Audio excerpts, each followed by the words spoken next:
Hello, જાગુસ kitchen જર્નીમાં આપ સૌનું સ્વાગત છે. ફ્રેન્ડ્સ, એકદમ સુકનવંતી વસંત પંચમી આવી ગઈ છે. તો આજે આપણે વસંત પંચમી સ્પેશિયલ ફાળા લાપસી બનાવશું. આ લાપસી એટલી ઇઝી અને એટલી સરળ અને એટલી ટેસ્ટી છે ને કે હું તમને શું કહું. તો ચાલો શરૂ કરીએ. સૌથી પહેલાં આપણે એક પેન લેશું અને તેમાં 2 ચમચી જેટલું ઘી એડ કરીશું. ત્યારબાદ તેમાં 2 લવિંગ, 1 ટુકડો તજ, 7-8 સૂકી દ્રાક્ષ અને 2 એલચી એડ કરીશું અને તેને સરસ રીતે થવા દેશું. ગેસની ફ્લેમ ધીમી રાખવાની છે, કેમ કે ઘી હોય તો તે ખૂબ જ ઝડપથી બળવા લાગે છે.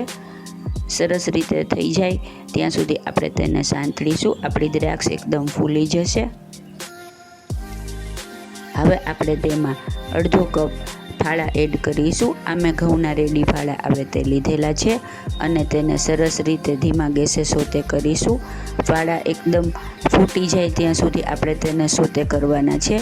તે શેકાય અને ફૂટશે અને તે વ્હાઈટ કલરના થોડા દેખાશે ત્યાં સુધી તેને બ્રાઉન કલરના શેકવાના છે અને તેમાંથી તે થોડા વ્હાઈટ દેખાશે.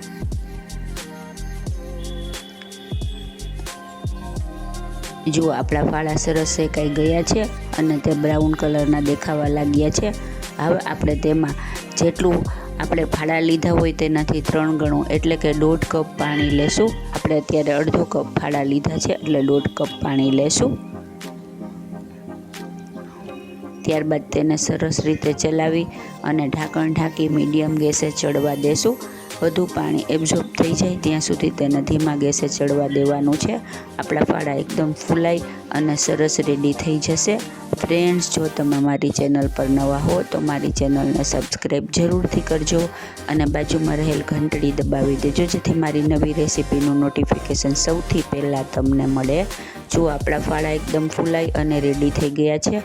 હવે આપણે આ સ્ટેજે અડધો કપ ખાંડ એડ કરીશું અને તેને સરસ રીતે મિક્સ કરી લેશું.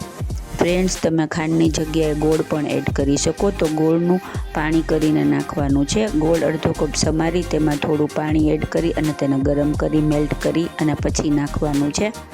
હવે આપણે ખાંડને સરસ રીતે મેલ્ટ થવા દેશું અને ત્યાં સુધી ઢાંકણ ઢાંકી તેને 5 મિનિટ સુધી ચડાવીશું. જુઓ, ખાંડનું બધું પાણી બળી ગયું છે અને આપણી એકદમ ફાળા લાપસી છૂટી સરસ રેડી થઈ ગઈ છે ને એકદમ જોરદાર, ખાવામાં એટલી જ મજેદાર થઈ ગઈ છે. હવે આપણે તેને ગેસ ઓફ કરી અને એક સર્વિંગ પ્લેટમાં લઈ લેશું. ફ્રેન્ડ્સ, તમે આ રીતે કુકરમાં પણ બનાવી શકો, પણ છૂટી ફાળા લાપસી વધારે સરસ અને વધારે ટેસ્ટી બને છે.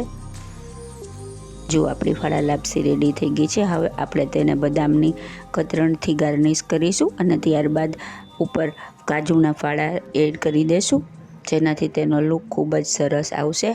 હવે આપણે એના ઉપર વધારે ટોપિંગ માટે કોપરાનું ઝીણું ખમણ એડ કરીશું. તમે આની ઉપર હજુ વધુ 1 કે 2 ચમચી ઘી પણ રેડી શકો, તે પણ ખૂબ જ સરસ લાગે છે.